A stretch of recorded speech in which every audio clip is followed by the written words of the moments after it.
ئەم خێزانە کوردایەکێکە لە قوربانیانی ڕێگەی کۆچی نایاسایی بەرەو ئەوروپا. زیاتر لە 2 ساڵە بەشێک لە خێزانەکەیان بێسەر و شوێنە و لەم ماوەیەدا تەنیا چاوەڕێی هەواڵێکن کە کەمێک ئومێد بۆ ژیانیان بگەڕێنێتەوە. لە چەند ساڵی ڕابردوودا و بەهۆی خراپی بارودۆخی عێراق وەرێمی کوردستان و شەڕی داعش بازاران کەس وڵاتیان جێشتووە و بۆ دابینکردنی ژیانێکی باشتر ڕێگەی نایاسایی گەیشتن بە وڵاتانی ئەوروپایان گرتووەتە بەر.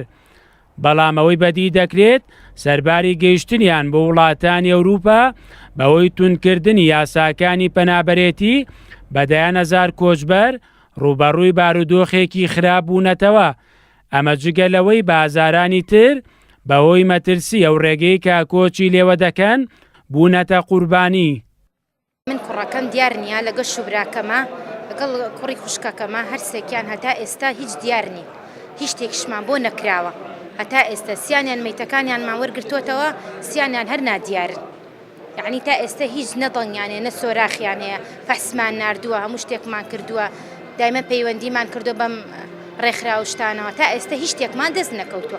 فیدراسیۆنی سەراسەری پەنابەرانی عێراق کە ڕێکخراوێکە بایەخ بە پرسی کۆچبەران و پەنابەران دەدات لە عێراق و وەرێمی کوردستان لە ڕۆژی جیهانی پەنابەراندا دۆخی پەنابەران و ئاماری قوربانیانی ئەو پرسەی خستە ڕوو.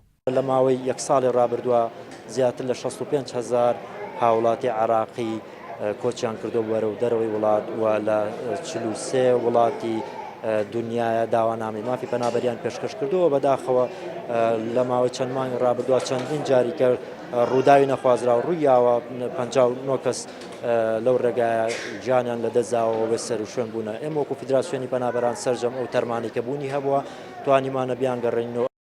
هەر پەیوەست بە ڕۆژی جیهانی پەنابەران ڕێکخراوی گەشەپێدانی مەدەنیە CDO لە پارکی ئەواری شار فستیڤالێکی گەورەی بۆ پەنابەرانە ڕێخست کە ماوەی چەندین ساڵە لە هەرێمی کوردستان دەژین. سەرۆکی ڕێکخراوەکە دەڵێت وەک پێویست بایەخ بە پرسی پەنابەران نەدراوە و گرنگە ماف و داخوازیەکانیان لە بەرچاو بگیرێت. ڕەخساندنی هەلی کار زۆر گرنگە، ڕەخساندنی مافی خوێندن بۆ هەمیان زۆر گرنگە. زۆر پەنابەر هەیە چەندین ساڵە لە هەرێمی کوردستانە بەڵام نەیتوانی خوێندنی تەواو بکات. ئەگەر خوێندنیشی تەواو کردبێ هەلی کاری بۆ نەڕەخساوە کە بتوانێت کار بکات.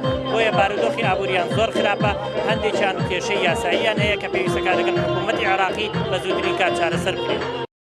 لە هەرێمی کوردستان نزیکەی 500,000 پەنابەرەیە و بەشێکیان لە کەمپەکاندا ژیان بەسەر دەبەن و بەشێکی تریان لە شار و شارۆچکەکان دانیشتەجێن.